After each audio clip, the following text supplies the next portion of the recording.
அஸ்ஸலாமு அலைக்கும் வரஹ்மத்துல்லாஹி வபரகாத்துஹு. மஸ்ஜிது குபா.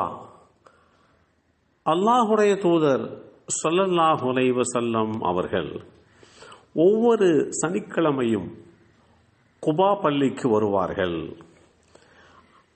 நடந்தும் வாகனத்திலும் வருவார்கள். இந்த செய்தி ஸஹீஹ் புகாரியில் 1193 என்ற எண்ணிலே பதிவு செய்யப்பட்டிருக்கிறது. மஸ்ஜிது குபா என்பது நபி ஸல்லல்லாஹு அலைஹி வஸல்லம் அவர்கள் மக்காவிலே இருந்து மதீனாவிற்கு வந்த பிறகு அவர்களால் கட்டப்பட்ட முதல் பள்ளிவாசலாகும். இது மஸ்ஜிது நபவி என்ற பள்ளிவாசலிலே இருந்து சுமார் 3.25 கிலோமீட்டர் தொலைவில் அமையப்பெற்றிருக்கிறது. ஹஜ் அல்லது உம்ரா பயணம் செல்கின்றவர்கள் அந்த பயணத்திலே தங்களுடைய ஹஜ் கிரிகை மற்றும் உம்ரா என்ற வழிபாட்டை நிறைவேற்றுவதற்கு முன்னரோ அல்லது பின்னரோ மதீனாவுக்கு வருவதுண்டு. அப்படி வருகின்றவர்கள் மஸ்ஜிது குபாவுக்கு செல்வது முக்கியத்துவத்தையும் பெரும் ஆன்மீக வெகுமதியையும் அழைப்பதாக வழங்குவதாக அறிந்து கொள்ள முடிகின்றது.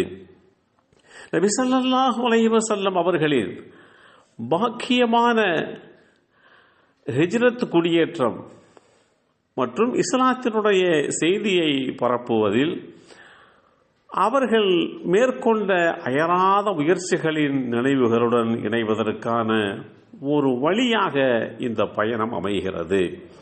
நபி ஸல்லல்லாஹு அலைஹி வஸல்லம் அவர்களுடைய கூற்றின்படி இந்த பள்ளிவாசலில் தொழுவது ஒரு உம்ரா என்ற வழிபாட்டை நிறைவேற்றுவதற்கு இணையான நன்மையை வெகுமதியை வழங்குகிறது என்றும் அறிவிக்கப்பட்டிருக்கிறது. மஸ்ஜிது குபாவினுடைய அடித்தளமானது கிபி 622 நபி ஸல்லல்லாஹு அலைஹி வஸல்லம் அவர்கள் மக்காவிலே இருந்து மதீனாவுக்கு மேற்கொண்ட புலம்பெயர்வு, அந்த புலம்பெயர்வு என்கின்ற பிரிக்க முடியாத வகையில் பிணைக்கப்பட்டிருக்கிறது. அவர்கள் மதீனாவின் சுற்றுப்புறத்தை அடைந்த போது பிற்காலத்தில் மஸ்ஜிது குபாவாக மாறவிருந்த இடத்தில் தங்கியிருந்து பனு அம்ர் இப்னு அவுஃப் குலத்தாரிடையே அவர்கள் 10 நாட்கள் தங்கியிருந்தார்கள். அதன் பிறகு அந்த பள்ளிவாசலுடைய கட்டுமான பணியையும் துவங்கி வைத்தார்கள். அல்லாஹ்வுடைய தூதர் ஸல்லல்லாஹு அலைஹி வஸல்லம் அவர்களே செங்கற்களையும் அடுக்கினார்கள். இந்த உன்னதமான பணியிலே அவர்களுடைய தோழர்களும் அல்லாஹ்வுடைய தூதர் ஸல்லல்லாஹு அலைஹி வஸல்லம் அவர்களோடு இணைந்து செயல்பட்டார்கள். பதப்படுத்தப்படாத செங்கற்களாலும் பேரிச்சை ஓலைகளாலும் ஆன கூரையாலும் கட்டப்பட்ட அந்த மூல கட்டிடம் எளிமையானதாக இருந்த போதிலும் மிகவும் முக்கியத்துவம் வாய்ந்ததாக அமையப்பெற்றது. இந்த புனிதமான மஸ்ஜிது குபா கட்டுமானம் ஒரு பக்தி பூர்வமான பணியாக அன்றைக்கு அமையப்பெற்றிருந்தது.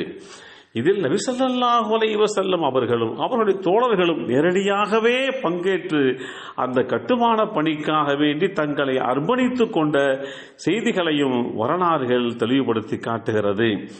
தங்கள் வாழ்நாளில் ஒரு முறையாவது ஒவ்வொரு இஸ்லாமியரும் அந்த மஸ்ஜிது குபா என்ற அந்த பள்ளிவாசலுக்கு செல்ல வேண்டும். அதனுடைய வரலாற்று பின்னணியை அடிப்படையாக கொண்டு இந்த பயணம் நமக்கு கிடைக்கப்பெற வேண்டும் என்று விரும்புவதெல்லாம் ஒரு முக்கியமான ஒரு அன்பாக, ஒரு பாசமாக, ஒரு விருப்பமாக அமையப்பட்டிருக்கிறது. எல்லாம் வல்ல அல்லாஹு தஆலா புனிதமான மஸ்ஜிது குபாவை அடைந்து அந்த பள்ளிவாசலுடைய வரலாற்று சிறப்புமிக்க விஷயங்களை புரிந்து கொண்டு அல்லாஹ்வுடைய தூதர் ஸல்லல்லாஹு அலைஹி வஸல்லம் அவர்கள் தொழுததை போன்று அந்த பள்ளியிலே தொழுது நாமும் முழுமையான நன்மைகளை அடைவதற்கு அல்லாஹ் அருள் பாலிப்பானாக. அஸ்ஸலாமு அலைக்கும் வரஹ்மத்துல்லாஹி வபரகாத்துஹு.